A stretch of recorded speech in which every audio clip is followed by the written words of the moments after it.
Back, UPS go back, go back, go back. क्या चाहिए, क्या चाहिए, क्या चाहिए, क्या चाहिए। बहुत बहुत धन्यवाद। जय हिंद, जय भारत।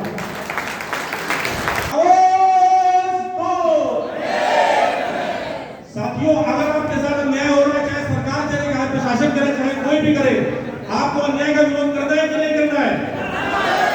लेकिन साथियों, एक कदम पीछे चलिए। आपको अन्याय का विरोध करना है, लेकिन उसके साथ आपको लोगों को भी पहचानना है कि आपके साथ अन्याय कब हो रहा है। अगर सरकार करती है तो आपको सरकार का विरोध करना है, अगर यूनियन करती है तो आपको यूनियन का विरोध करना है। आज भी 20 वर्षों से आंदोलन चल रहा है, यूनियन भी हमारे साथ रही, आगेवा भी हमारे साथ रही, सबने इस आंदोलन को दिल्ली तक पहुंचाया। 5 लाख 7 लाख की भीड़ हमारे साथ, एक अनुशासित जनता हमारे साथ आई, लेकिन उस आंदोलन को दबाने का प्रयास सरकार ने किया, उस आंदोलन को दबाने का प्रयास राष्ट्रीय मीडिया ने किया। हमने उसका जवाब इस लोकतंत्र को मजबूत विपक्ष से देकर के किया है। आज साथियों एक दिन आ गया है कि आपको अपने पूरी तरीके से पुरानी पेंशन बहाली के साथ लगना होगा। हमें एनपीएस का भी विरोध करना है, हमें यूपीएस का भी विरोध करना है, और जो साथी कर्मचारी जो यूनियन यूपीएस को लेकर के आई है, हमको उनका भी विरोध करना है। हम उनका विरोध करेंगे साथी, आने वाले यूनियन के चुनाव में, आने वाले फेडरेशन के चुनाव में विरोध करेंगे। और चाहे लोकसभा और चाहे विधानसभा हो, जो भी नेता है, जो भी कर्मचारी या जो भी लोकसभा के सदस्य, राज्यसभा के सदस्य हमारे पुरानी पेंशन बहाली के बीच रोड़ा बटता है, उसको हम लोकतंत्र के माध्यम से हटाने का प्रयास करेंगे। मैं आपका ज्यादा समय नहीं लूंगा। अगर आपके अंदर थोड़ी सी भी चेतना हो तो एक अपने राष्ट्रीय में दुष्यंत कुमार है, आप उनके साथ एक मेरी कविता उनके पुराने फॉर्म उनके मेरे फॉर्मेट में आप थोड़ा सा दोहरा दीजिए। 2 मिनट तक उनको समय मिला है। हो गई है पीर पर बस्ती पिघलनी चाहिए। मेरे साथ बोलिए, इतना ही मैं समय लेके आया हूँ साथियों। बस हो गई है पीर पर बस्ती पिघलनी चाहिए, इस किनारे से कोई जिंदा निकलनी चाहिए। आज ये दीवार पर तो की तरह हिले लगी, शर्त लेकिन ठीक है, बुनियाद हिलनी चाहिए। सिर्फ हंगामा खड़ा करना मेरा मकसद नहीं, मेरी कोशिश है कि ये सूरत बदलनी चाहिए। मेरे सीने में नहीं तो तेरे सीने में सही, हो कहीं भी आग, लेकिन आग चलनी चाहिए। धन्यवाद लापसा का मंच और इनका काम कंप्लीट आपको समय दिया। आदिवासी साथियों का बहुत बहुत धन्यवाद, पासवान जी का बहुत बहुत धन्यवाद। जय हिंद, जय भारत।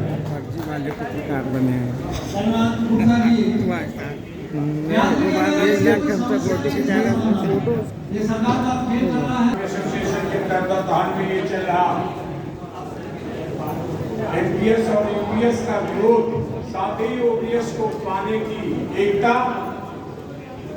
दोस्तों, मैं all India defence employees federation का वाइस प्रेसिडेंट हूं, शिवलाल यादव। जब पिछले दिनों नेशनल काउंसिल की मीटिंग प्रधानमंत्री महोदय ने बुलाई, मेरे फेडरेशन के सेक्रेटरी श्री श्री कुमार जी को, चूंकि वो उसके सदस्य हैं नेशनल काउंसिल के, उन्हें फोन जब आया तो प्रेसिडेंट सेक्रेटरी ने तय किया कि आखिरकार अचानक प्रधानमंत्री के ऑफिस से फोन आना, किस मुद्दे की बैठक को संबोधित करेंगे प्रधानमंत्री। जब ये लोग दिल्ली पहुंचे तो अपने विश्वस्त सूत्रों से ज्ञात किया तो पता चला कि प्रधानमंत्री ने ये मीटिंग एनपीएस में कुछ सुधार करने की प्रक्रिया को आगे बढ़ाने के लिए बुलाई है। दोस्तों, हम डिफेंस के लोगों को इस बात का गर्व है कि हमारे all India defence employees federation का महामंत्री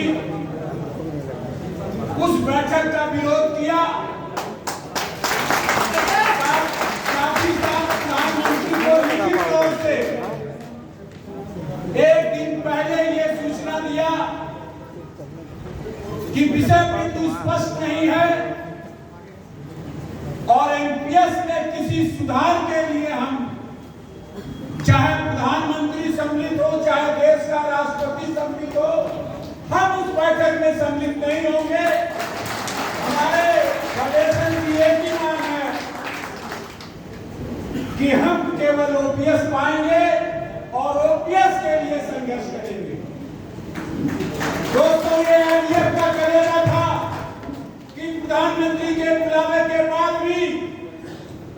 उस बैठक से लिखित तौर से विरोध करके अपने आप को हटाया।